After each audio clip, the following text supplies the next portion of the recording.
चलिए जानते हैं आज की देश और दुनिया की सिलेक्टेड काम की और महत्वपूर्ण 50 बड़ी खबरों को सिर्फ 10 मिनट में। पर अभी तक आपने इस वीडियो को लाइक नहीं किया है तो लाइक जरूर कर दें। यूपी में लोकसभा इलेक्शन में लगे झटके को नहीं पचा पा रही है बीजेपी। लखनऊ में हुए पार्टी की बड़ी बैठक, जिस पर हार के कारणों पर हुआ मंथन। 2027 के रोड मैप पर हो रहा फोकस। मीटिंग में सीएम योगी सहित 2500 नेता और पदाधिकारी हुए शामिल। पीएम मोदी के नाम दर्ज हुआ एक और बड़ा विश्व रिकॉर्ड। मोदी के एक्स पर यानी ट्विटर पर 100 मिलियन फॉलोअर्स हुए। दुनिया में सबसे ज्यादा फॉलोअर वाले नेता बने। प्रधानमंत्री मोदी के इंस्टाग्राम पर भी 91.2 मिलियन फॉलोअर। कश्मीर के कुपवाड़ा में सुरक्षा बलों ने 3 आतंकी मार गिराए। एलओसी से घुसपैठ की कोशिश कर रहे थे, सर्च ऑपरेशन जारी। पूर्व अमेरिकी राष्ट्रपति डोनाल्ड ट्रंप पर फायरिंग, कान पर लगी गोली, बाल बाल बचे, संदिग्ध शूटर मारा गया। जख्मी ट्रंप ने समर्थकों से कहा, सरेंडर नहीं करूंगा, जारी रखूंगा चुनाव प्रचार। वहीं राष्ट्रपति बाइडेन ने बुलाई इमरजेंसी बैठक। इधर मोदी बोले, दोस्त ट्रंप पर हमले की कड़ी निंदा करता हूं। मध्य प्रदेश के इंदौर में शंख बजाकर पौधारोपण अभियान किया शुरू। एक दिन में लगाए 11 लाख पौधे। अमित शाह ने भी किया प्लांटेशन। एमपी में 55 प्रधानमंत्री कॉलेज ऑफ एक्सीलेंस की शुरुआत। 2035 तक होगा भारत का स्पेस स्टेशन। 2040 तक हम जाएंगे चांद पर। नेशनल लेवल कमेटी की बैठक में इसरो ने रखा लक्ष्य। अनंत राधिका की शादी का रिटर्न गिफ्ट। सलमान, शाहरुख, रणवीर समेत 25 दोस्तों को आनंद अंबानी ने दिया 18 कैरेट गोल्ड की लग्जरी वॉच, कीमत 1,67,00,000। बीजेपी दिसंबर तक नए राष्ट्रीय अध्यक्ष की करेगी नियुक्ति। पद के लिए 1 अगस्त से शुरू होगी चुनाव प्रक्रिया। वहीं 1 नवंबर से 15 नवंबर तक मंडल के अध्यक्षों के लिए चुनाव होगा। इसके बाद 16 नवंबर से 30 नवंबर तक जिला अध्यक्ष का चुनाव होगा। हम नहीं भेजेंगे अपनी टीम पाकिस्तान पर। लाइव शो के दौरान भड़के क्रिकेटर हरभजन सिंह बोले, भारत अगले साल में होने वाले चैंपियन ट्रॉफी के लिए खेलने पाकिस्तान नहीं जाएगा क्योंकि हमारे खिलाड़ी वहां सुरक्षित नहीं। इंडिया ने 4-1 से जीती T20 सीरीज। आखिरी मैच में भी जिम्बाब्वे को हराया। संजू की 50, मुकेश शिवम की शानदार गेंदबाजी। भारत में प्रतिवर्ष मलेरिया के 1.5 करोड़ केस, 20,000 लोगों की मौत। मानसून में बढ़ता रिस्क, WHO ने दी चेतावनी। केंद्रीय वित्त मंत्री निर्मला सीतारमण का कांग्रेस पर हमला। बोली, तीसरी बार 100 सीटें नहीं जीत पाई। बजट को लेकर व्यापारियों से सुझाव सुने। दिल्ली सीएम कभी भी जा सकते। कोमा में आप सांसद संजय सिंह का दावा। बोले, जेल में रहते उनका 8.5 किलो वजन घटा। साथ ही नींद में 5 बार शुगर लेवल कम होकर 50 तक आया। बिहार में 7 नदियां उफान पर। अयोध्या, पीलीभीत समेत 17 जिलों में बाढ़ के हालात। महाराष्ट्र, कर्नाटक, केरल में रेड अलर्ट। यूपी, एमपी समेत 5 राज्यों में भारी बारिश की चेतावनी। गुजरात पहुंचा खतरनाक चांदीपुरा वायरस। दिमाग में सूजन के बाद चली जाती है जान। 4 बच्चों की मौत से मचा हड़कंप। घटना में कोई हताहत नहीं हुआ। देश में हिंदू मुस्लिमों के साथ रहने की सदियों से परंपरा। नोबेल पुरस्कार विजेता अमर्त्य सेन का बयान। कहा, धार्मिक सहिष्णुता पर जोर काफी नहीं, साथ मिलकर काम करना जरूरी। बाबा बफानी के दीदार को रवाना हुए नया जत्था। अब तक 2.97 लाख से अधिक श्रद्धालु कर चुके हैं दर्शन। टूटा पिछले साल का रिकॉर्ड। पूरे देश में भारत विरोधी रुझान। विधानसभा उपचुनाव के नतीजों पर बंगाल के सीएम ममता बनर्जी ने मोदी सरकार पर बोला हमला। कहा, जनता ने दिया साजिशों का जवाब। दिल्ली एम्स के डॉक्टर ने रचा इतिहास। दुर्लभ बीमारी से पीड़ित 7 साल के बच्चे की किडनी को शरीर के दूसरे हिस्से में किया पहला सफल ट्रांसप्लांट। देश में 1 किलो टमाटर की एवरेज कीमत 67 रुपये 65 पैसे पहुंचा। ज्यादा गर्मी के बाद भारी बारिश से नहीं हो रहा सप्लाई। आलू प्याज भी हुए महंगे। उड़ीसा के पुरी में जगन्नाथ मंदिर का प्रतिष्ठित खजाना रत्न भंडार 46 साल बाद फिर से खोला गया। रत्न आभूषण रखने के लिए मंगाए गए लकड़ी के संदूक। इस दौरान रिजर्व बैंक और पुरातत्व विभाग के प्रतिनिधि भी रहे मौजूद। कांग्रेस ने गौरव गोगोई को सौंपी बड़ी जिम्मेदारी। लोकसभा में नियुक्त किया गया पार्टी का उपनेता। वहीं सांसद कोड़ी कुनील सुरेश को बनाया मुख्य सचेतक। जम्मू कश्मीर में विधानसभा गठन के बाद भी एलजी के पास अहम शक्तियां रखने का विरोध। विपक्षी राजनीतिक पार्टियों में मचा उबाल। बीजेपी आज की और भविष्य की पार्टी। यूपी प्रदेश कार्य समिति की बैठक में बोले भाजपा के राष्ट्रीय अध्यक्ष जेपी नड्डा। वहीं सीएम योगी ने कहा थी आत्मविश्वास का खामियाजा भुगतना पड़ेगा। शादी के बाद अनंत राधिका को पीएम मोदी ने भी दिया आशीर्वाद। शंकराचार्य सहित कई संत महात्मा भी दिखे।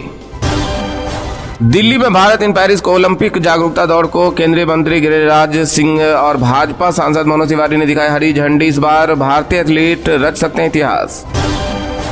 जम्मू कश्मीर के अनंतनाग में 2 मौलवियों पर केस दर्ज। भड़काऊ भाषण देकर युवाओं को कर रहे थे गुमराह। नहीं दिया मराठा आरक्षण तो 20 जुलाई से शुरू करेंगे अनिश्चितकालीन अनशन। आंदोलनकारी मनोज जरांगे ने शिंदे सरकार को फिर दिया अल्टीमेटम। राजस्थान में ई बस सेवा शुरू करने की कवायद तेज। सरकार ने सीएम सुधांशु पंत को दिया जिम्मेदारी। पीएम ई बस सेवा स्कीम के तहत 500 इलेक्ट्रिक बसों की होगी खरीद। पंजाब के 7 स्कूलों के नाम में हुआ बदलाव। अब स्वतंत्रता सेनानी और बलिदानियों के नाम से जाने जाएंगे विद्यालय। सीएम मान ने किया ऐलान। ब्लड कैंसर की बीमारी से जूझ रही भारतीय टीम के पूर्व खिलाड़ी और हेड कोच रही अंशुमान गायकवाड़ की मदद के लिए बीसीसीआई ने उठाया बड़ा कदम। सेक्रेटरी जे शाह ने 1 करोड़ रुपए की वित्तीय सहायता तत्काल प्रभाव से जारी करने का आदेश। उन्नाव हादसे के बाद योगी सरकार की कड़ी चेतावनी। बिना परमिट की बसों पर जारी किया नया आदेश। सीएम बोले प्रदेश की सड़कों पर डगामार या बिना परमिट कोई बस चलती मिली तो संबंधित अधिकारियों की खैर नहीं होगी। बंगाल में मर चुका है लोकतंत्र। बीजेपी नेता शुभेंदु अधिकारी बोले लोकसभा चुनाव में 50 लाख हिंदुओं को नहीं देने दिया गया वोट। कर्नाटक में डेंगू ने फिर डराया। इस साल अब तक 9082 मामले आए सामने। इस दौरान 7 लोगों की हुई मौत। इंग्लिश के साथ साथ हिंदी भी होनी चाहिए लॉ की पढ़ाई। लखनऊ स्थित राममनोहर लोहिया लॉ कॉलेज के दीक्षांत समारोह में बोले सीजीआई चंद्रचूड़। झारखंड विधानसभा चुनाव में बीजेपी की टेंशन बढ़ाएंगे बिहार के सीएम नीतीश कुमार। भारतीय जनता मोर्चा और जेडीयू नेताओं की मुलाकात की तस्वीरों से उठे सवाल। आनंद अंबानी के आशीर्वाद समारोह में रजनीकांत ने छुए अमिताभ बच्चन के पैर, वीडियो वायरल। आनंद अंबानी की शादी के आशीर्वाद समारोह में बाबा रामदेव ने किया डांस, वीडियो हुआ वायरल। बिहार बिजली विभाग में 2610 पदों पर और इंडियन बैंक में अप्रेंटिस के 1500 पदों पर निकली बम्पर भर्ती। वहीं एसएसटी एमटीएस के 8326 पदों के लिए लास्ट डेट नजदीक। यूपी एमपी समेत 5 राज्यों में भारी बारिश की चेतावनी। इधर केरल में भी बरसात का रेड अलर्ट। एक देश एक परीक्षा पर पिछले 4 सालों में 58 करोड़ खर्च। अब तक एक भी टेस्ट नहीं करा पाई राष्ट्रीय भर्ती एजेंसी। 2.5 करोड़ बेरोजगार को लगा झटका। इस हफ्ते शेयर बाजार में तेजी का अनुमान। तिमाही नतीजों और थोक महंगाई आंकड़ों से लेकर एफडीआई फ्लो तक कई फैक्टर तय करेंगे बाजार की चाल। गैर मुस्लिम बच्चों को मदरसों में रखना उनके मौलिक अधिकारों का हनन। एनसीपीआर ने जमीयत पर लगाए गंभीर आरोप। अब बीजेपी कहीं भी नहीं जीत सकती। उपचुनाव के नतीजों पर वरिष्ठ पत्रकार की भविष्यवाणी। हरियाणा में अपराधियों का बोलबाला। पूर्व डिप्टी सीएम दुष्यंत चौटाला बोले सीएम नायब सैनिकों बड़े साहब से पूछकर चलानी पड़ रही है सरकार। कांग्रेस के भाई बहन पढ़े लिखे अनपढ़ लखनऊ में बोले भाजपा अध्यक्ष जेपी नड्डा। साथ ही कहा जिसने 2 सालों तक भारत पर राज किया आज भारत ने उस ब्रिटेन को अर्थव्यवस्था में हराकर 5वें स्थान पर किया। पिछले 4 साल में 8 करोड़ युवाओं को मिला रोजगार। प्रधानमंत्री मोदी बोले हमने नौकरियों पर बयानबाजी करने वालों को चुप कराया। दोस्त पर हुए हमले से बहुत चिंतित हूं। ट्रंप पर गोलीबारी को लेकर पीएम मोदी ने जताया दुख। कांग्रेस नेता राहुल गांधी ने भी घटना को बताया निंदनीय। मुझे शहीद दिवस पर नजरबंद किया। जम्मू कश्मीर की पूर्व सीएम महबूबा मुफ्ती का बड़ा दावा। गेट पर लेके ताले की तस्वीर शेयर की। वही नेशनल कॉन्फ्रेंस नेता उमर अब्दुल्ला बोले प्रशासन की ज्यादती का आखिरी साल। यूपी बीजेपी के प्रदेश अध्यक्ष भूपेंद्र चौधरी ने सपा प्रमुख अखिलेश यादव को दी सलाह। कहा कांग्रेस भस्मासुर है, आपको भस्म कर देगी। कांग्रेस ने कभी किसी का भला नहीं किया। जनता ने धनबल को हराया, जनबल की हुई जीत। हिमाचल उपचुनाव में 2 विधानसभा सीटें जीतने पर बोले सीएम सुखविंदर सिंह सुक्खू। लोकसभा चुनाव में रहा विदेशी ताकतों का दखल। केंद्रीय मंत्री शिवराज सिंह ने जयपुर में किया बड़ा दावा। बोले हमारे विरोधियों में विदेशी ताकतें भी शामिल, जो चाहती है किसी भी तरह देश में भाजपा की सरकार नहीं रहे। भारत ने पाकिस्तान को 5 विकेट से हराया, जीता विश्व चैंपियन ऑफ लेजेंड्स 2024 का खिताब। फाइनल मैच में अंबाती रायडू ने जड़ा 50। 13,000 फीट की ऊंचाई से कूदे केंद्रीय पर्यटन मंत्री गजेंद्र सिंह शेखावत। बोले मेरे लिए रोमांचकारी दिन। हरियाणा में की देश के पहले एयर स्पोर्ट्स की शुरुआत। यूपी में 24 घंटे में ही भाजपा विधायक और पूर्व मंत्री का यू टर्न। रमेश मिश्रा बोले मेरे बयान को तोड़ मरोड़ कर पेश किया गया। अब नई मुसीबत में फंसी आईएएस पूजा खेड़कर मां को मिला नोटिस। पुणे नगर निगम ने आवास पर अवैध कब्जे को लेकर 10 दिन के अंदर मांगा जवाब। वहीं ट्रेनी आईएएस अफसर की ऑडी भी जब्त, लाल नीली बत्ती लगाकर घूमती थी। महाराष्ट्र में एमएलसी चुनाव में क्रॉस वोटिंग को लेकर भड़के प्रदेश कांग्रेस अध्यक्ष नाना पटोले का विधान परिषद सीटों के लिए हम चुनाव में क्रॉस वोटिंग करने वाले पार्टी के गद्दारों की पहचान कर ली है, जल्द ही उनके खिलाफ कार्रवाई की जाएगी। यूपी में ऑनलाइन हाजिरी का बहिष्कार। आगरा में 65 शिक्षकों ने दिया सामूहिक इस्तीफा का सरकार की दोहरी व्यवस्था स्वीकार नहीं। जनता ने फिर असत्य और नफरत को नकारा। विधानसभा उपचुनाव नतीजे पर राजस्थान के पूर्व डिप्टी सीएम और कांग्रेस नेता सचिन पायलट का बड़ा बयान। पंजाब के जालंधर उपचुनाव में जीते आप उम्मीदवार मोहिंद्र भगत बनाए जा सकते मंत्री। मान सरकार ने राज्यपाल से मांगा वक्त। अयोध्या डीएम नीतीश कुमार हटाए गए। स्विमिंग पूल विवाद के बाद रिया से नेहा प्रकाश का भी हुआ तबादला। साथ ही योगी सरकार ने 11 आईएएस का भी किया ट्रांसफर और 5 डीएम के बदले। सत्ता संभालते एक्शन में आंध्र प्रदेश की नायडू सरकार, 37 IPS अधिकारियों की तबादले, मुख्य सचिव नीरव कुमार प्रसाद ने जारी किया आदेश। परिवार के सदस्यों के साथ वाराणसी पहुंचे झारखंड के CM हेमंत सोरेन, इंडिया गठबंधन के कार्यकर्ताओं के तौर पर कांग्रेस नेताओं ने किया स्वागत। इस दौरान मुख्यमंत्री बोले, काशी शहर से रहा पुराना जुड़ाव। सन स्टार्ट लिमिटेड का IPO 19 जुलाई को होगा ओपन, 23 जुलाई तक बिडिंग कर सकेंगे निवेशक, मिनिमम इन्वेस्टमेंट 14,250। यूपी में भाजपा विधायकों की बगावती बयानबाजी पर योगी सरकार के मंत्री राजभर बोले, सरकार के खिलाफ बोलना ठीक नहीं। लखनऊ में कार्य समिति की बैठक में पहुंचे 3000 नेता। न्यूयॉर्क में पहली रथ यात्रा, महाप्रभु जगन्नाथ का प्रसाद ग्रहण कर ट्रंप ने इसे दिया हिंदुओं का साथ। बजट में PF को लेकर हो सकता है बड़ा ऐलान, वेतन सीमा की लिमिट बढ़ाई जाने की थी उम्मीद। मस्क की कंपनी को झटका, पृथ्वी पर गिरने वाले हैं 20 उपग्रह, रॉकेट के गलत कक्षा में जाने से हुआ ऐसा। अनंत राधिका के रिसेप्शन में शामिल नहीं होंगे, शाहरुख खान पत्नी गौरी के साथ लंदन रवाना हुए, फिल्म किंग की शूटिंग अधूरी छोड़ मुंबई आए थे। नड्डा बोले, कांग्रेस के भाई बहन पढ़े लिखे अनपढ़। CM योगी बोले, विपक्ष को दोबारा उछल कूद का मौका नहीं मिलेगा। लखनऊ में भाजपा की बड़ी बैठक। चलिए अब जानते जो आम आदमी के काम की और फायदेमंद खबरें उनको विस्तार से, पर इससे पहले अभी तक आपने इस वीडियो को लाइक नहीं किया तो लाइक कर दीजिए। यूपी लोकसभा चुनाव में लगे झटके को नहीं पचा पा रही है बीजेपी। लखनऊ में हुई पार्टी की बड़ी बैठक जिसमें हार के कारणों पर हुआ मंथन, 2027 के रोड मैप पर रहा फोकस। मीटिंग में CM योगी सहित 2500 नेता और पदाधिकारी हुए शामिल। जी हां, लोकसभा चुनाव में यूपी में बीजेपी को तगड़ा झटका लगा है, जिसको बीजेपी हाईकमान से लेकर राज्य स्तर तक का नेतृत्व पचा नहीं पा रहा है। जिस राम को लेकर बीजेपी ने अपने कैंपेन की शुरुआत की थी, उसी शहर अयोध्या में बीजेपी को हार का सामना करना पड़ा, जिसने बीजेपी नेतृत्व के साथ साथ राज्य स्तर के नेताओं को मंथन के लिए विवश कर दिया। यही वजह है कि लोकसभा चुनाव के बाद पहली बार लखनऊ में भाजपा की सबसे बड़ी बैठक हुई। इसमें भाजपा अध्यक्ष JP नड्डा, CM योगी, पूर्व केंद्रीय स्मृति ईरानी समेत यूपी के 3000 नेता शामिल हुए। इस दौरान उत्तर प्रदेश कार्य समिति की बैठक में चुनावी नतीजों पर चर्चा हुई और आगे की भी रणनीति तय की गई। CM योगी ने कहा, 2027 में भी भाजपा सरकार बनेगी, इसके लिए आज से ही पूरे प्राण से जुटना होगा।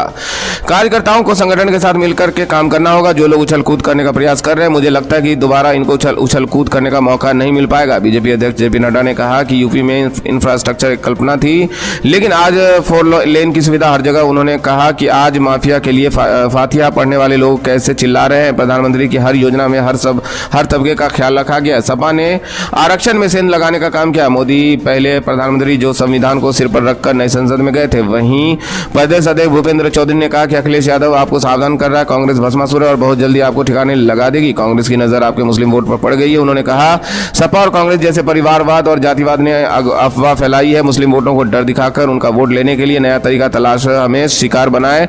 योगी सरकार में मंत्री अनिल राजभर ने बगावती बयानबाजी पर विधायकों को नसीहत दी। उन्होंने कहा, यह अनुशासनहीनता है। पार्टी ने सभी को मंच दिया, सरकार के खिलाफ बोलना ठीक नहीं। पिछले 4 साल में 8 करोड़ युवाओं को मिला रोजगार। प्रधानमंत्री मोदी बोले, हमने नौकरियों पर बयानबाजी करने वालों को चुप कराया। जी हां, प्रधानमंत्री नरेंद्र मोदी ने RBI की एक रिपोर्ट का हवाला देते हुए कहा कि पिछले 3-4 वर्षों में देश में 8 करोड़ नई नौकरियां उपलब्ध हुई, जिसने बेरोजगारी के बारे में फर्जी बातें फैलाने वाले को चुप करा दिया। PM मोदी ने यह भी कहा कि छोटे और बड़े निवेशकों ने राष्ट्रीय जनतांत्रिक गठबंधन के तीसरे कार्यकाल का उत्साह के साथ स्वागत किया। उन्होंने कहा कि लोग जानते हैं कि केवल NDA सरकार ही स्थिरता प्रदान कर सकती है। इस दौरान प्रधानमंत्री ने लोकसभा चुनाव में बेरोजगारी को मुद्दा बनाने वाले विपक्षी दलों पर भी निशाना साधा और कहा कि इस आंकड़े ने नौकरियों पर फर्जी खबरें फैलाने वाले को चुप करा दिया। उन्होंने कहा कि कोरोना वायरस महामारी के बावजूद पिछले 4 वर्ष में रिकॉर्ड स्तर पर रोजगार सृजन हुआ। प्रधानमंत्री ने कहा कि जो फर्जी विमर्श फैलाते हैं वे निवेश, बुनियादी ढांचे के विकास और देश की प्रगति के दुश्मन है। उनकी हर नीति युवाओं को धोखा देने और रोजगार रोकने के बारे में अब वे बेनकाब हो रहे हैं, क्योंकि लोग उनके झूठ को नकार रहे हैं। PM मोदी ने आगे कहा, देश में कुशल विकास और रोजगार की जरूरत है और हमारी सरकार इस दिशा में काम कर रही है। PM मोदी ने कहा कि मुंबई के और आसपास के आगामी बुनियादी ढांचा परियोजनाओं से शहर के आसपास के क्षेत्रों में कनेक्टिविटी बढ़ेगी, जिससे महिलाओं के लिए बेहतर सुविधा और सुरक्षा भी सुनिश्चित होगी। उन्होंने कहा कि महाराष्ट्र में राष्ट्रीय राजमार्ग की लंबाई 3 गुनी हो गई है। यह प्रगति, संरक्षण और विकास के बीच संतुलन का एक अच्छा उदाहरण है। प्रधानमंत्री ने कहा कि ठाणे और बोरीवली को जोड़ने वाली सुरंगों से दोनों क्षेत्रों के बीच की दूरी मिनटों में तय हो जाएगी। उन्होंने कहा कि रेलवे की कायाकल्प से मुंबई और महाराष्ट्र को लाभ हो रहा है। उन्होंने कहा, मेरा लक्ष्य महाराष्ट्र को दुनिया की सबसे बड़ी वित्तीय शक्ति बनाना और मुंबई को वैश्विक फिटनेस राजधानी बनाना है। प्रधानमंत्री ने कहा कि हमारा उद्देश्य सभी के जीवन स्तर में सुधार लाना और जीवन की गुणवत्ता को सर्वश्रेष्ठ बनाना है। पूरे देश में भाजपा विरोधी रुझान, विधानसभा उपचुनाव के नतीजों पर बंगाल की सीएम ममता बनर्जी ने मोदी सरकार पर बोला हमला, कहा जनता ने दिया साजिशों का जवाब। जी हां, बंगाल के मुख्यमंत्री और तृणमूल कांग्रेस सुप्रीमो ममता बनर्जी ने विधानसभा उपचुनाव में राज्य के चारों सीटों पर पार्टी को मिली शानदार जीत पर प्रसन्नता व्यक्त करते हुए इसका पूरा श्रेय जनता को दिया। मुंबई दौरे से लौटने के बाद कोलकाता एयरपोर्ट पर पत्रकारों से बातचीत में उपचुनाव के नतीजे पर प्रतिक्रिया व्यक्त करते हुए ममता ने कहा कि चुनाव के दौरान कई साजिशें हुई, एक तरफ एजेंसी, दूसरी तरफ भाजपा, लेकिन तमाम साजिशों और दुष्प्रचार का एक बार फिर बंगाल की जनता ने जवाब देते हुए हम पर फिर से भरोसा जताया। ममता ने कहा कि बंगाल में 4 में से 3 सीट भाजपा की थी, सभी अब तृणमूल ने जीत ली है। ये प्रदेश की जनता की जीत है और जनता को धन्यवाद करता हूं। बंगाल सीएम ने कहा कि हम लोगों के आभारी हैं। इस जीत को हम 21 जुलाई को पार्टी की शहीद दिवस रैली में 21 जुलाई के शहीदों को समर्पित करेंगे। साथ ही लोकसभा व विधानसभा दोनों चुनाव में जीत का उस दिन जश्न मनाएंगे। ममता ने साथ में कहा कि मैंने सुना है कि उपचुनाव में पूरे देश में भाजपा विफल हो गई है, पूरे देश में भाजपा विरोधी रुझान है। ये जनादेश एनडीए के पक्ष में नहीं है बल्कि विपक्ष इंडिया ब्लॉक के पक्ष में। बता दें कि बंगाल में ममता बनर्जी की पार्टी तृणमूल ने क्लीन स्वीप करते हुए उपचुनाव में 4 सीटें जीत ली है। वहीं टीएमसी सांसद महुआ मोइत्रा ने उपचुनाव के नतीजों को लेकर कहा कि भारतीय जनता पार्टी और उनके एजेंसी राज्य की हार का सिलसिला जारी है, क्योंकि इंडिया ब्लॉक को 7 राज्यों में हुए उपचुनाव में 13 विधानसभा सीटों में से 10 पर जीत मिली है। मोइत्रा ने एक्स पर एक पोस्ट में कहा कि इसलिए ऑल इंडिया तृणमूल कांग्रेस ने बंगाल में 4 विधानसभा उपचुनाव जीते हैं, जबकि इंडिया ने राष्ट्रीय स्तर पर 10 से 13 जीते। भाजपा और उसके एजेंसी राज्य की हार का सिलसिला जारी है। इस दौरान उन्होंने पोस्ट में प्रधानमंत्री को टैग करते हुए कहा कि लोग कह रहे हैं कि तुमसे न हो पाएगा नरेंद्र मोदी।